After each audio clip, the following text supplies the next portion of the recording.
8:15 on this Monday morning. The gang is back together. Yes, we have Dina it's been a while. Slightly under the weather. A little bit. You're feeling the same way, let us know. We'll wish you well. There's not much we can do through a computer. And send your remedies. Yeah, I got a lot of great suggestions last time. A lot of people with their tea choices, the things that they do to like steam hot, liquids to try to clear things out. Okay. But thank you for all of that. I appreciate it. And I don't want to get anyone else sick. I feel better though. It's just I sound still a little raspy. Well, you know the damage is done.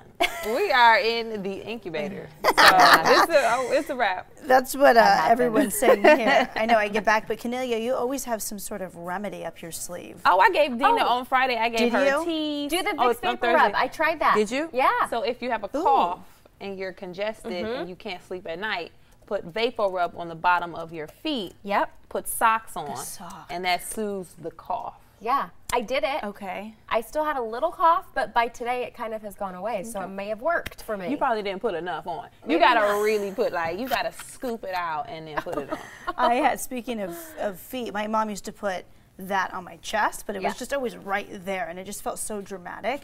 But speaking of feet, over the weekend I was at this conference, so my feet and heels all weekend were just like throbbing. So my cousin, who's like an auntie Cornelia, came over with the lavender essential oil, and she's like, put it on your big toe and then go to bed. I'm like, wait a minute, it's like, why on my big toe? She's like, it's your largest vein in your body. Like, that's where the vein is. So on the bottom? That's what she says.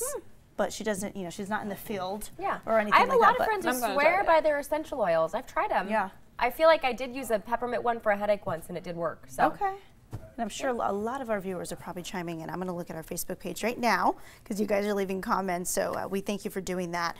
We're going to dive right in with the fact that, whenever we say September 11th, the year comes up even 16 years after the devastating terror attack out of New York City, and we're still, obviously, we're never forgetting. We will never forget what happened on that day. None of us were there in the city when it happened, but even from miles away, wherever we were at, it impacted us. It's one of those moments in life that we all remember what we were doing, what we were wearing, what was cooking, and we can talk about that. But Dina, you've put together a list of memorials happening today? Yeah, so all over the country there are dedicated memorial services. The New York Police Department has gone through and listed every single member of their department who either passed away on the day of 9/11 or after September 11th, 2001 as a result of the injuries that they sustained because of what happened that day. So it's very moving. I have chills talking about it. I had chills looking through it this morning. If you want to go to their Twitter, NYPD News, and they have a full list, each and every person they individually tweeted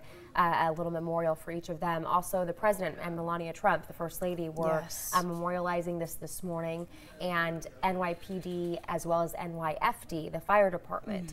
And so we want to hear from you while we're kind of sharing our stories and where we were. Write in the comments where you were that day and what you remember, the conversations you had with your family members and your children, where you were specifically in life too. I mean, it's just such a day that we're all going to remember.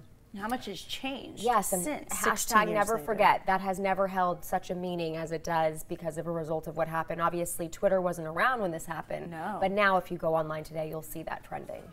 Wow, I remember I was in, I want to say, it was junior high. I was in junior high at the time, and I got up, to start my day. I was going to school, and I remember the exact stance my dad was in, sort of leaning on the table, hand on hip. My father served 21 years in the military, so when things like this happen, he does keep things internal, right? Because there's a lot that he's seen and he's dealt with, but he internalizes a lot. But I just remember his body language that day, and I came out, and he just all eyes on the TV screen, and I just see smoke and I see flames, and it seemed very important. I wasn't one who was into news at the time. I was this kid in junior high, and I'm like, what's going on? That's all I remember. I had this oversized t-shirt on because I was just waking up, and he couldn't really put it into words. I don't think anyone could at the time, but I knew something very important, very devastating was happening, and I don't remember really what happened the rest of that day, but I did end up going to school that day. But it just was a somber day, and for the rest of my time, then I get into news, and this has always been, you can't say 9/11 or September 11th ever. I don't think we ever will in our lifetime without thinking about the 3,000 men and women, innocent men, women, children who lost their lives that day. And like you said, Dina, the first responders who continue to lose their lives today because of the conditions that they suffered 16 years ago. Right. Yeah, we're getting some comments.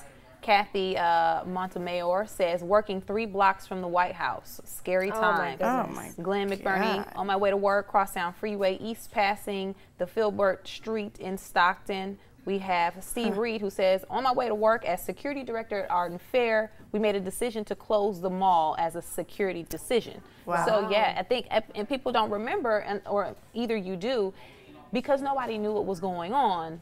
You knew what kind of happened, and you saw how bad it was initially. So everybody shut everything down. It kind of was a somber moment. I was in college my sophomore year. It was the beginning of sophomore year. And I walked into the library, and on the large screens in the library, they had the footage playing. They had the news playing. And I remember people walking in and thinking it was a movie. Like, what movie? Are y'all showing a movie? Like, Yeah. what is this? Because This is it was not so real. Yeah, it was so surreal. And I went to Hampton University. There's a large New York population at Hampton University. So I remember walking on campus, and everybody was really quiet, but you would randomly see New Yorkers running across campus, trying to get back to their dorm, trying to get off campus to their car so they can get home, just to figure out what was going on in the city. So that was really jarring to see people in panic while everybody else was kind of like, what is going on? DC the same. Because of the Pentagon. Yeah, So yeah, it was a really eerie day across the country. Yeah. It was. I remember I was a freshman in high school, and I was getting ready for school, and I woke up and I was getting ready to go, and my mom's looking at the TV when I walked in. I put the whole thing on my Facebook page, but same as you guys. You wake up, you see what happens, you hear about the first plane, then you hear about a second plane, and you're thinking, oh my gosh, it's like bombs are coming at us from every direction at this point. And I remember I was in Reno, Nevada at the time thinking, what's next? Is it going to be San Francisco? Is it going to be Dallas? And that thought crossed through so many people's minds. I was actually inside of one of the World Trade Centers 4 months prior to what happened. Why? I was on an 8th grade field trip, and they took us to the World Trade Center. And I remember you walked into the building, and they were just massive. Standing on the ground level of New York City and looking straight up at them, your neck, you literally couldn't look this way. You had to lean back to try to see toward the top of these buildings. And I remember we walked in, they crammed all of us in to get a picture with a fake backdrop. And I have that at my house still. It's a fake backdrop of the Twin Towers behind you in the cityscape. And then we got in an elevator. And I'll never forget the person working the elevator was a gentleman. And I think about him to this day. I wonder if he's alive. I wonder if he was killed that day, if he was there that day. But I remember they take you up to the 106th floor, I think it was, and my friend Tara had a fear of heights. So she was freaking out. The entire elevator ride, it seemed like it lasted for 5 minutes. And this man was calming her nerves and just kept saying, it's going to be okay, it's going to be okay. When we get to the top and you see the view, it's going to be worth it. And we exit the elevator doors, and we're up 100 stories at least above the valley floor of New York City. You walk out, and there were floor-to-ceiling windows. And I remember you could walk right up to them. There were some risers that you could sit on and look if you wanted to, but you could also just walk right to the window. And you look down, and I remember getting the biggest sense of vertigo I've ever had in my life. You're so far above anything else. Yeah. And I remember looking down, and New York City seemed to be so calm from that perspective. The hustle and bustle, the taxis, the people running, it looked like it was slow motion. And it's so vivid in my mind. And I remember thinking, wow, it was like an out-of-body experience, because you're up so high and you're looking down at the city that's normally so busy, but you're way up here in the clouds, and it was so peaceful.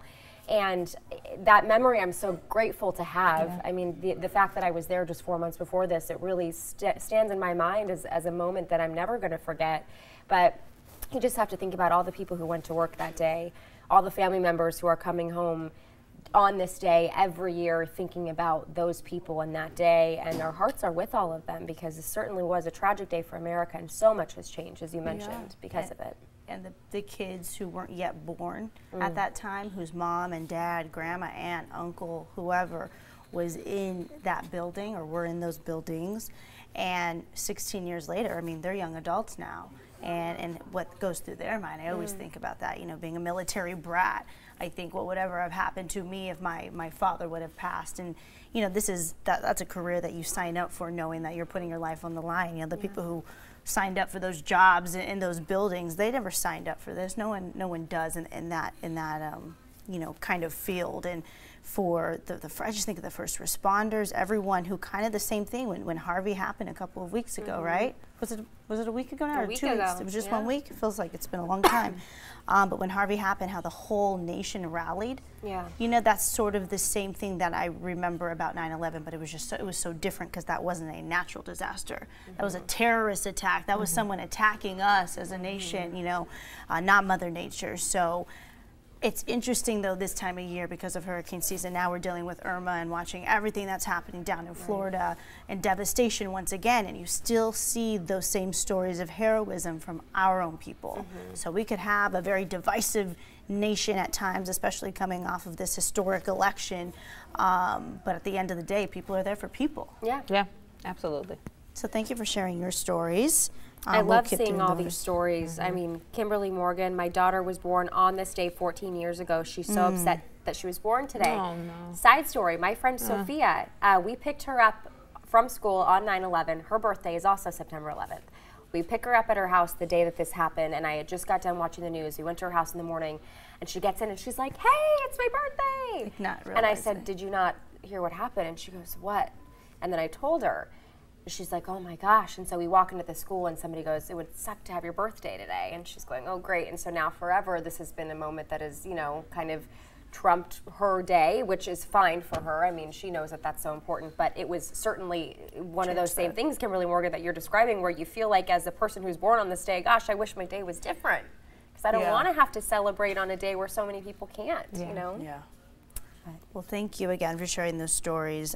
Keep doing that. We're gonna keep reading those. Obviously, everyone remembers it. What do they call it? A golden moment, even though this event was not golden in the way golden's supposed to be, but it's one of those moments you remember exactly what you were eating, what you were wearing, all of that. So we couldn't talk about anything today or lead off Extra Shot without talking about that. I do want to get